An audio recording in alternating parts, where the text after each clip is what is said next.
This story is titled, "My Fiancée Cheated at Her Bachelorette Party, So I Left Her Without Saying a Single Word." I don't know how to explain all of this. Hi, everyone. Before we dive in, a quick favor. If you enjoy content like this, please hit the subscribe button. It's free, supports the channel, and makes sure you never miss out on amazing videos. Alright, let's get started. Hey, Reddit, never imagined I'd be posting something like this, but I just need to get this off my chest. Let me give you some background before I dig into the real drama. Mia and I met 6 years ago at a mutual friend's party. From the moment I saw her, I was captivated by her energy, charm, and infectious laughter. By the end of that night, we were deep in conversation about everything, music, movies, and dreams, and I was completely hooked. Over time, we started dating, and after a year, we moved in together. Life with Mia felt perfect. She brought excitement and spontaneity to my grounded personality. Sure, she liked to party more than I did, but I thought we complemented each other well. When I proposed last year, I was confident she was the one. She said yes with tears in her eyes, and together, we dove into wedding planning, from tasting cakes to picking venues. I thought we were building a future together. Everything changed one evening when I came home early from work, hoping to surprise her with dinner. I noticed a gift bag on the doorstep with a glittery tag that read, "To the wildest bride-to-be, you deserved every second of it. Love, Tasha." Tasha, Mia's best friend, had always been the loud, chaotic type, but I chalked it up to their long friendship. Still, something about the note gave me an uneasy feeling. Curiosity got the better of me, and I opened the bag. Inside were bachelorette party staples, a cheap tiara, bride's last ride sash, and glittery confetti. But at the bottom of the bag, I found a pair of used men's boxers and a flash drive. My stomach churned. Rationalizing that it was just a gag gift, I plugged the flash drive into my laptop to satisfy my growing unease. The first video clip seemed harmless enough, Mia and her friends laughing at a club. She looked beautiful, as always, but something about her energy felt off. Then the footage took a darker turn.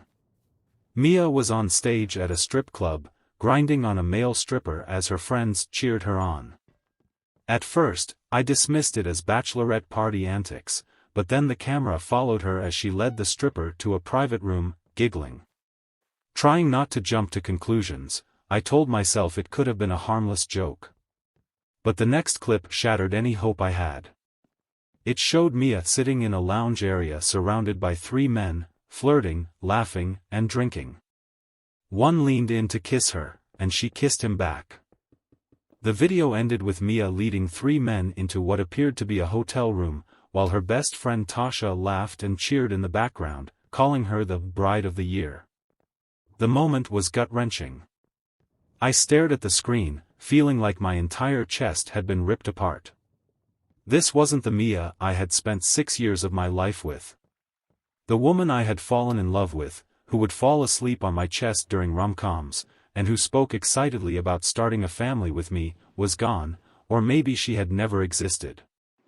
That evening, Mia came home like it was just another day. She kissed me, talked about wedding decorations, and seemed blissfully unaware of the turmoil she'd left me in.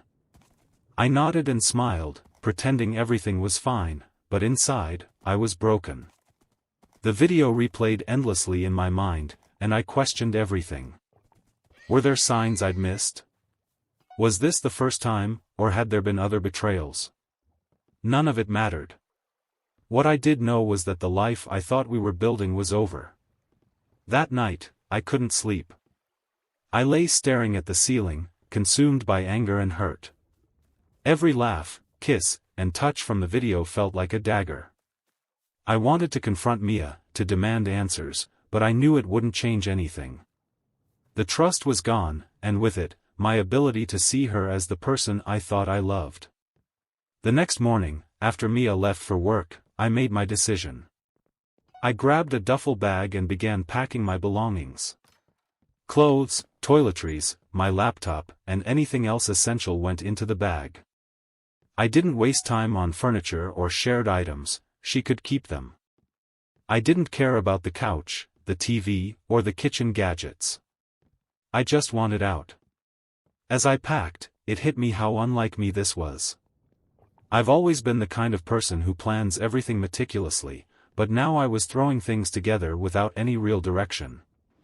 I googled places to stay and found a small resort 2 hours outside the city. It wasn't fancy, but it was quiet and had last-minute availability. Perfect.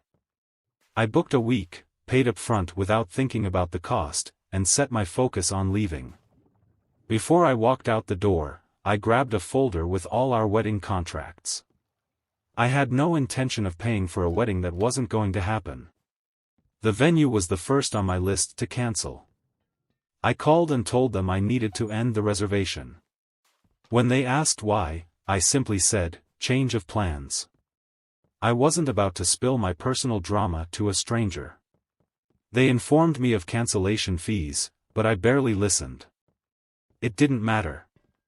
I just needed to close that chapter. Once I got into my car, I didn't look back. The drive to the resort felt surreal. My body moved on autopilot, following the GPS while my mind replayed the video. Was it just one night of chaos, or had Mia hidden this side of herself the entire time we were together? The questions gnawed at me, but I had no answers. Halfway there, I stopped at a gas station to grab snacks and water. My phone buzzed relentlessly in my pocket, calls and texts from Mia. I didn't need to look to know she discovered I was gone. I silenced my phone, unable to face her excuses or emotional pleas just yet. The resort was modest but exactly what I needed. A king-sized bed, a fireplace, and a deck overlooking the lake gave me a sense of peace I hadn't felt in hours. As I unpacked my things, I couldn't help but feel the strangeness of it all. Seeing my belongings in this unfamiliar space reminded me of the life I had abruptly left behind. I sat on the edge of the bed and let out a shaky breath, feeling the full weight of my decision. This wasn't just a fight or a breakup. I had left my fiancé, my home, and the future I thought I was building. Everything I believed in had crumbled in an instant. For the rest of the day, I unpacked and tried to settle in, though the quiet only amplified my thoughts. I kept expecting Mia to call out from another room or ask me what I wanted for dinner. But she wasn't there. At the resort, every small sound made me jump, as if Mia would burst in at any moment, demanding answers. My phone sat buzzing on the table, overwhelmed with missed calls and texts from her. The messages started casual, asking where I was and when I'd be back, but quickly turned panicked, then desperate. She couldn't understand why my belongings were gone or what was happening. I didn't respond. Instead, I called my parents. They've always been the kind of people who avoid prying unless absolutely necessary. When I told them I had left Mia and cancelled the wedding, my mom simply asked if I wanted to share what had happened. I kept my explanation vague, saying Mia wasn't the person I thought she was. My dad chimed in, reassuring me that it was better to find out now than later. They didn't press for details and assured me of their support, which was a small relief amidst the chaos. That night at the cabin felt eerie. I kept imagining Mia storming in, armed with tears or excuses, trying to convince me to come back. My mind replayed the betrayal in relentless detail, the video, her actions, Tasha's taunting voice in the background. I thought about the years I'd invested in our relationship, the dates I'd planned, the sacrifices I'd made, and the compromises I'd agreed to. It all felt worthless now, discarded in one reckless night. By the time I went to bed, I had made up my mind. There would be no reconciliation. No apologies, promises, or tears could repair what was broken. This was the end, and I was surprisingly okay with that. But one thing kept gnawing at me, Tasha. She wasn't just an innocent bystander in this disaster, she was the ringleader. The video wasn't a candid recording of a wild night, it was a twisted trophy. That damn note on the package, "You deserved every second of it," felt like a confession, as if Tasha took pride in the chaos she'd created. I thought back to the years I'd known her. Tasha had been a constant in Mia's life, always loud, sarcastic, and desperate for attention. Mia adored her antics, but I had never trusted her. Looking back, the red flags were obvious. Tasha often dragged Mia into wild nights, even when we had plans. I'd laugh off her drunken apologies, but now they felt calculated. I decided I needed to confront her before addressing Mia. Using a burner number, I texted Tasha a vague message, baiting her into meeting me at a coffee shop. The next day, I drove back to the city and parked a few blocks away from the shop. Sure enough, Tasha arrived right on time, dressed in her usual over-the-top style, bright pink blazer, impossible heels, and sunglasses indoors. I walked in a few minutes later and sat across from her. She greeted me with a smug smile, but her demeanor shifted when I cut straight to the point. I told her I knew everything, about the video, the package, and her encouragement of Mia's betrayal. Tasha tried to play it off, laughing nervously and calling it harmless fun. "It's just Bachelorette stuff," she said, as if that made it acceptable. Her dismissive attitude set me off. I pulled out my phone and showed her screenshots of her messages to Mia, "Bride of the Year, you owned that stage, girl," and "Don't feel guilty, it's your last chance to be free." Tasha's face turned red, but she still tried to minimize the situation. "Mia's a grown woman," she said. "She made her own choices." While I hated to admit it, Tasha was right about one thing: Mia had made her own decisions. Tasha might have encouraged her, but Mia didn't have to go along with it. That realization felt like a gut punch. The carefree, fun-loving woman I thought I knew was actually reckless and willing to destroy what we had built. I left the meeting with Tasha feeling more resolved than ever. Back at the cabin, I drafted an email to a few mutual friends, attaching the screenshots and video. I wanted to make sure the truth came out on my terms, not through Tasha's manipulations. While I hadn't confronted Mia yet, I knew I couldn't let this spiral out of my control. My next step became clear: I needed to reach out to Mia's parents. They had always been traditional and judgmental. 3 years ago, when Mia and I moved in together, her mother, Janet, acted like we were committing some grave societal offense. Though she never outright condemned us, her disapproving comments about how it's not proper to live together before marriage and her constant looks of disappointment made her feelings clear. Her father, Henry, was quieter but equally disapproving, often muttering about how things were done differently in his day. Their attitudes only shifted when I proposed to Mia, and suddenly, I was worthy in their eyes. Janet eagerly planned bridal showers, and Henry even offered to help us with a down payment on a house. But after Mia's betrayal, I couldn't keep the truth to myself. It was time for her to face the consequences, starting with her parents, who had always prided themselves on how perfect and proper their daughter was. Mia's texts and calls hadn't stopped since my confrontation with Tasha. Her messages oscillated between apologies and pleas for forgiveness, but each one only fueled my anger. She didn't get to play the victim. Janet's text broke the silence: "Mia is a wreck. What's going on?" That was my cue. The next day, I drove back to the city and went straight to Janet and Henry's house. When Janet opened the door, her face was a mix of relief and concern. Henry was in his usual chair, flipping through a newspaper. They asked me to explain what was happening, and I calmly told them to sit down. I pulled out my phone and showed them the folder of evidence from Mia's bachelorette party. Janet's face shifted from confusion to horror as she watched the video, while Henry's expression hardened with anger. "This can't be real," Janet whispered, tears streaming down her face. Henry clenched his fists and muttered, "We raised her better than this." What the hell was she thinking? I explained calmly that Mia had not only betrayed me but made a spectacle of her betrayal, encouraged by her so-called friends. Janet pleaded with me to reconsider, suggesting Mia might have been pressured or made a mistake. But I shut it down. Mia's choices were her own, and I wasn't going to spend my life wondering if she'd make them again. Henry, pacing the room in frustration, shifted the blame to Tasha, calling her a bad influence. Janet, wiping her tears, lamented that they should have stopped Mia from moving in with me in the first place, as if that was the root of the problem. Their denial and misplaced blame frustrated me. I told them bluntly that Mia's recklessness had long been the issue, not where she lived or who she was influenced by. I left them to deal with the fallout, saying Mia would likely come to them for help. I was done being her safety net. Driving back to the resort, I felt a strange sense of closure. For years, Mia's parents had treated me as unworthy of their daughter, but now they knew the truth: their perfect daughter had destroyed everything on her own.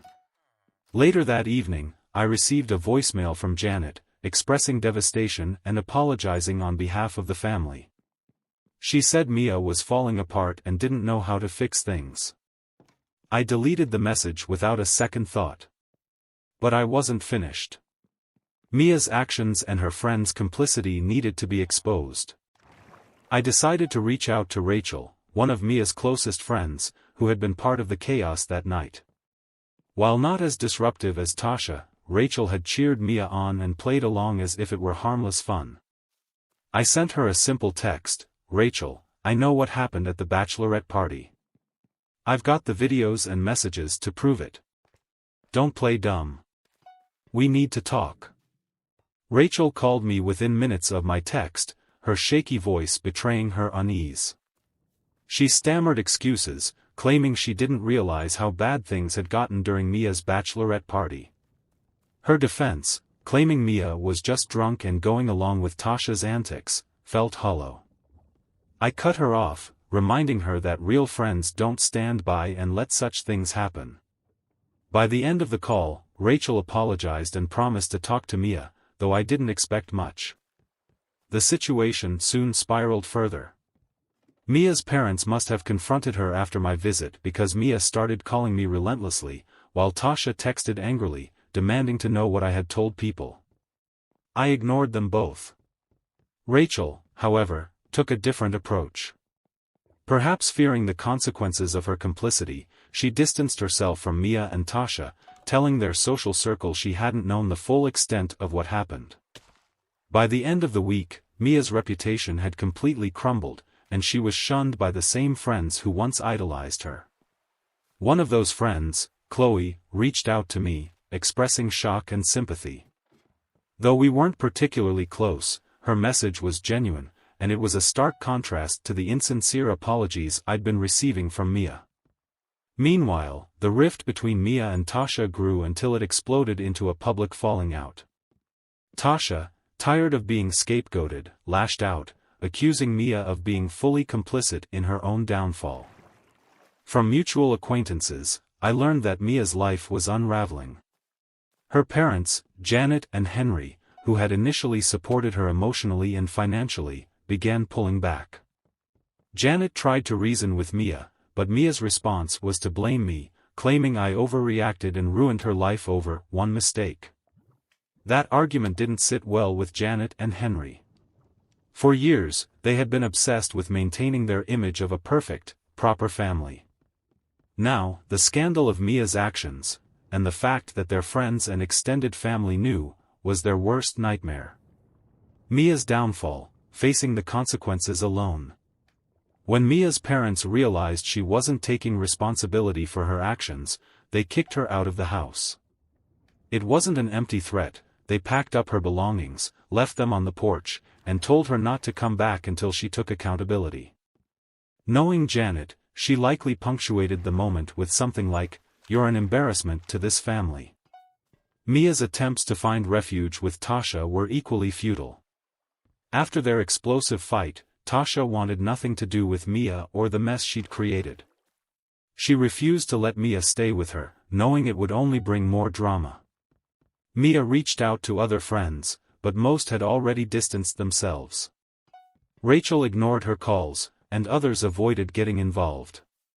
By the end of the week, Mia was couch surfing, relying on temporary arrangements to get by. Financially, things spiraled further. She had a cushy office job at a company where her dad, Henry, had pulled strings to get her hired. But after her parents disowned her, Henry made it clear he wouldn't intervene anymore. Combined with her poor work ethic, chronic lateness, and whispers of her personal drama, the company decided to let her go under the guise of downsizing.